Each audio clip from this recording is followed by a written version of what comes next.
தஞ்சை மாவட்ட கடற்கரையில் அமைந்துள்ள முத்துப்பேட்டையில் இறைநேசர்களின் நினைவிடங்களாக தர்காக்கள் உள்ளன. நாயக்க மன்னர்கள் ஆட்சி காலத்தில் கட்டப்பட்ட கலைநயம் மிக்க தர்கா இது. மதங்களை கடந்து மனங்கள் சங்கமிக்கும் வழிபாட்டு ஸ்தலம். உலக அளவில் புகழ்மிக்கது. ஆண்டுக்கு 10 லட்சத்திற்கும் அதிகமான மக்கள் இங்கு வருகை புரிந்து பிரார்த்தனை செய்கிறார்கள். 600 ஆண்டுகளை கடந்த இந்த எழில்மிகு தர்கா மதச்சார்பின்மைக்கு உதாரணமாய் திகழ்கிறது. மகான் ஷேக் தாவூது தர்கா, பிவி பாத்திமா அம்மா தர்கா, ஆற்றுக்கரை பாதுஷா நாயகர் தர்கா ஆகிய நினைவிடங்கள் பிரபலமானவை. இயற்கை வளம் மிக்க ஆறும் குளமும் பள்ளிவாசலும் ஊருக்கு அழகூட்டுகின்றன.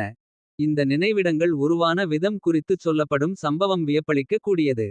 இறைநேசர் ஷேக் தாவூது அவர்கள் 700 ஆண்டுகளுக்கு முன்பே முத்துப்பேட்டைக்கு வந்து. மத நல்லிணக்க தொண்டாற்றி பல அற்புதங்களை நிகழ்த்திவிட்டு இங்கே சமாதி ஆனதாக கூறப்படுகிறது. எனினும் 200 ஆண்டுகளுக்கு பிறகே அவர்களிங்கே சமாதி ஆனது கண்டறியப்பட்டது. அப்போது முத்துப்பேட்டை காடு சூழ்ந்த பகுதியாக இருந்தது. அந்த நிலத்திற்குச் சொந்தக்காரரான கருப்பையா கோனார் தனது ஆட்களுடன் விவசாய வேலைகளில் ஈடுபட்டிருந்தார்.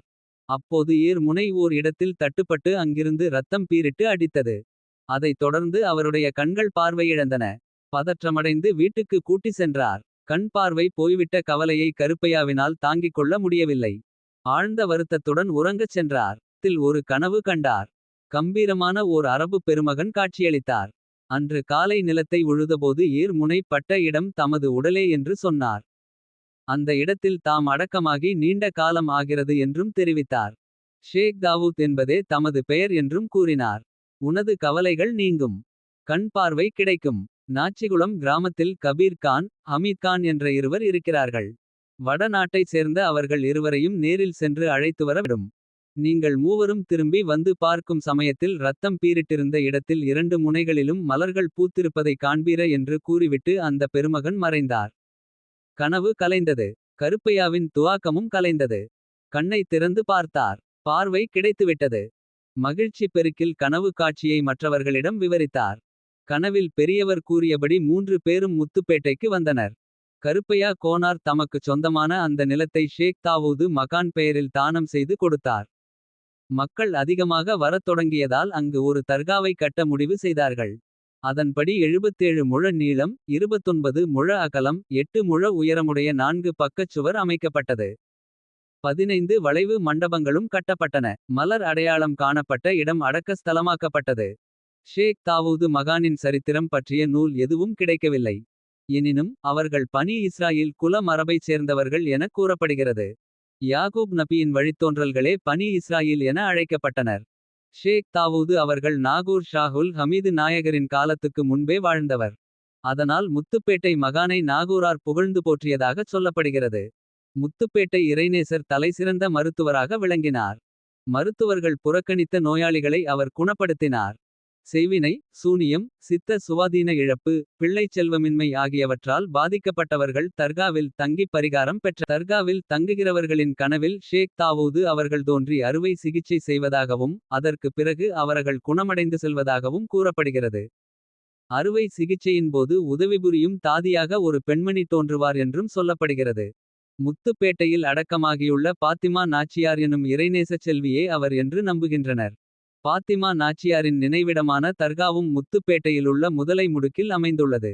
அந்த அம்மையார் காஷ்மீரிலிருந்து முத்துப்பேட்டைக்கு வந்தவர் என்று கூறப்படுகிறது. 9 வயதுக்குள் குரானை மனப்பாடம் செய்துவிட்டு. பாரசீக மொழியிலும் புலமை பெற்றார். ஷேய் முன்ஷி ஆலிம் என்ற ஆசிரியரிடம் மெஞ்ஞான தத்துவங்களை கற்றுவிட்டு முத்துப்பேட்டைக்கு வந்தார். அவர் நினைவாக பிற்காலத்தில் தர்கா கட்டப்பட்டது. அவருக்கு மஸ்தானா காத்தான் என்ற பெயரும் உண்டு. பாத்திமா நாச்சியாரின் தரிசன காட்சி சிலருக்கு கிடைத்திருப்பதாகச் சொல்லப்படுகிறது. இறைநேசர் ஷேக் தாவூது அவர்களின் நினைவு விழா ஆண்டுதோறும் கொண்டாடப்பட்டு வருகிறது. முத்துப்பேட்டையின் மறக்கவியலாத ஆன்மீக நினைவாக இறைநேசர்கள் ஷேக் தாவூதும். பாத்திமா நாச்சியாரும் இருக்கிறார்கள். தர்காவில் தங்குகிறவர்களின் கனவில் ஷேக் தாவூது அவர்கள் தோன்றி அறுவை சிகிச்சை செய்வதாகவும். அதற்கு பிறகு அவர்கள் குணமடைந்து செல்வதாகவும் கூறப்படுகிறது. அறுவை சிகிச்சையின் போது உதவிபுரியும் தாதியாக ஒரு பெண்மணி தோன்றுவார் என்றும் சொல்லப்படுகிறது. திருவாரூர் மாவட்டம் முத்துப்பேட்டை ஜாம்புவானோடை கோரை ஆற்றங்கரையில் அமைந்திருக்கும் ஷேக் தாவூத் காமில் ஒலிவுல்லாஹ் தர்காவை வியந்து பாடப்படும் வரிகள் இவை. ஷேக் தாவூத் காமில் இஸ்லாம் மார்க்கத்தை பரப்புவதற்காகவும். வணிகம் செய்வதற்காகவும் 1000 ஆண்டுகளுக்கு முன்பு அரேபியாவில் இருந்து இங்கு வந்து வாழ்ந்த இறைநேசர். அவர் இங்கு பெரும் மகானாக வாழ்ந்திருக்கிறார் என்கிறார்கள் இப்பகுதியைச் சேர்ந்த மக்கள். இந்த தர்கா நீண்டகாலம் கீற்றுக்கொட்டகையாகவே இருந்திருக்கிறது. தஞ்சையை ஆண்ட அச்சுத்தப்ப நாயக்கர் யானையில் அமர்ந்து கோரையாற்றின் கரையோரம் வந்தபோது யானை மதம் பிடித்து ஓடும் போது கீழே விழுந்தது. அதிர்ஷ்டவசமாக மன்னர் உயிர் தப்பினார். யானையால் எழுந்திருக்க முடியவில்லை. யானையை எழுப்ப பல முயற்சிகள் செய்தும் பலனில்லை. அப்போது இப்பகுதியைச் சேர்ந்த பெரியவர் ஒருவர் தர்காவில் இருந்து சந்தனம் கொண்டு வந்து யானையின் நெற்றியில் பூசியதும் யானை எழுந்து நின்றது. நெகிழ்ந்து போன மன்னர் தர்காவில் பிரம்மாண்டமான எழில்மிகு கட்டடத்தை உருவாக்கினார் என்கிறது இதன் வரலாறு. ஆண்டுதோறும் இஸ்லாமிய அரபி மாதத்தில் இங்கு நடைபெறும் பெரிய கந்தூரி விழா வெகு விமர்சையானது. லட்சக்கணக்கான மக்கள் இவ்விழாவில் கலந்து கொள்கிறார்கள். முதல் நாள் பூ பல்லக்கு ஊர்வலம் மற்றும் புனித கொடியேற்றத்துடன் விழா தொடங்குகிறது. 9ஆம் நாள் நள்ளிரவு வானவேடிக்கை மேளதாளங்களுடன் மிகவும் கோலாகலமாக சந்தனக்கூடு ஊர்வலம் நடைபெறும். அப்பொழுது கோரையாற்றங்கரை வண்ண விளக்குகளால் ஒளி வெள்ளத்தில் மிளிரும்.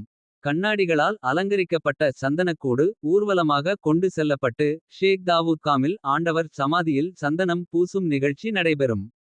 இவ்விழாவிற்கு தேவையான பல லட்சம் ரூபாய் விலை மதிப்புள்ள சந்தனத்தை இந்துக்கள் வழங்குவது மரபு.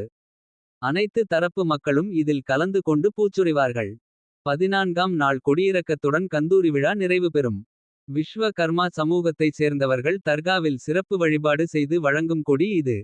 கந்தூரி விழா தொடங்கியதிலிருந்து நிறைவு பெறும் வரை நாள்தோறும் இந்துக்கள் ஷேக் தாவூத் காமில் ஆண்டவரை பிரார்த்தனை செய்து அரிசி வழங்குகிறார்கள். இதனை கொண்டுதான் நிறைவு நாள் அன்று விருந்து நடைபெறுகிறது. இப்படியாக பல வகைகளிலும் மதநல்லிணக்கம் தழைத்தோங்கும் வழிபாட்டு ஸ்தலமாக முத்துப்பேட்டை தர்கா திகழ்கிறது. இசையமைப்பாளர் ரஹ்மானின் ஆதர்ஷ வழிபாட்டு ஸ்தலம் இது. அன்று முதல் இன்று வரை தான் இசை அமைக்கும் திரைப்படத்தின் பாடல் கேசட்டுகளை இங்கு வைத்து பிரார்த்தனை செய்வதை வழக்கமாக கொண்டுள்ளார்.